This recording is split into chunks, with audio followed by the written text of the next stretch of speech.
woke up to the reality of things with the Ron Paul movement. And that was really the initial start for me into politics in my whole life.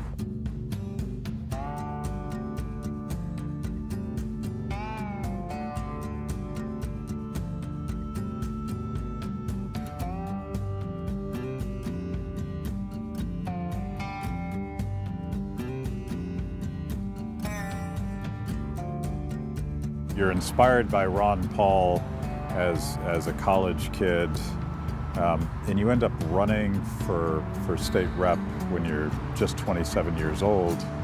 And immediately the entire Republican establishment comes down on you like a ton of bricks. They did not want you to win, right? Absolutely. With Ron Paul, what really inspired me was that he said the same things for decades, and he was consistent. So he didn't change, but the people changed.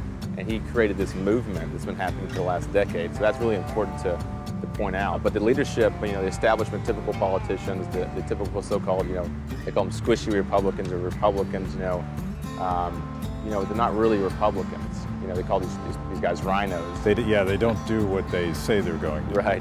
So, I ran a platform, much like Ron Paul's, I would imagine that he ran on, that was, less taxes, less government. We want to get back to the principles of the party and back to the principles that founded the country of individual liberty, fiscal responsibility, free markets, and it really got me, a lot of heat from the establishment Republicans because they weren't following the principles of the party. And not like I went down and called everybody out and by name. I actually was a very nice individual, and I'm respectful to the members, but they don't want people to be Republicans. What I've seen a lot is that there was no difference between the Republicans and the Democrats in Georgia, at least. And you saw that on the federal level as well.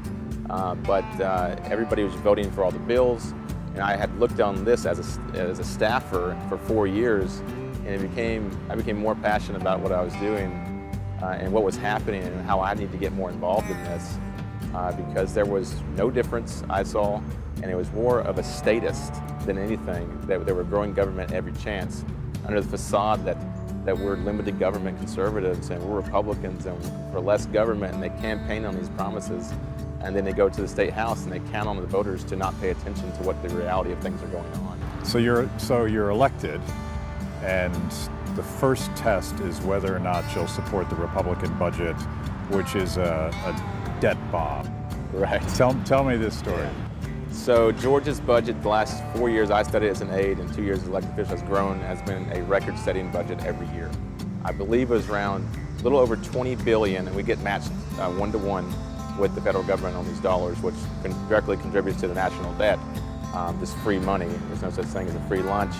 But it was about a little over $20 billion the first time I studied the budget, and then it's up to about $26 billion now. And every year is in record-setting budget, over $1 billion to 1.5, somewhere in there. It would come up from that. It was riddled with subsidies and interference in the free market. And so I had about 30 individuals come to me and make sure that I was going to vote for the budget. And I respectfully had to disagree with them and say, well, I don't agree with these principles. Aren't we Republicans? Shouldn't we be not be interfering in the free market? It's almost like a gang thing or something where you're expected to take the blood oath and they're going to test you to see if you'll vote for that budget. It is one way to put it. That's one way to put it. It's a lot of coercion, a lot of pressure, a lot of intimidation. After all that pressure, it was overwhelming. My first big budget, first bill I ever voted on. Not even a week later, I was at the governor's mansion having breakfast with all the freshmen. I came in with 17 individuals, pretty big class. And then I was threatened by the governor's chief of staff in front of everybody that if I did not vote for the big budget that was coming up in a couple of weeks, that all funding would be stripped from my district. So I was appalled, naturally, that it was that bad. I had seen a lot of things as an aide that upset me. I had seen a lot of intimidation factors and actually individuals threatening other individuals on the same sort of things. But I didn't imagine it would be that bad.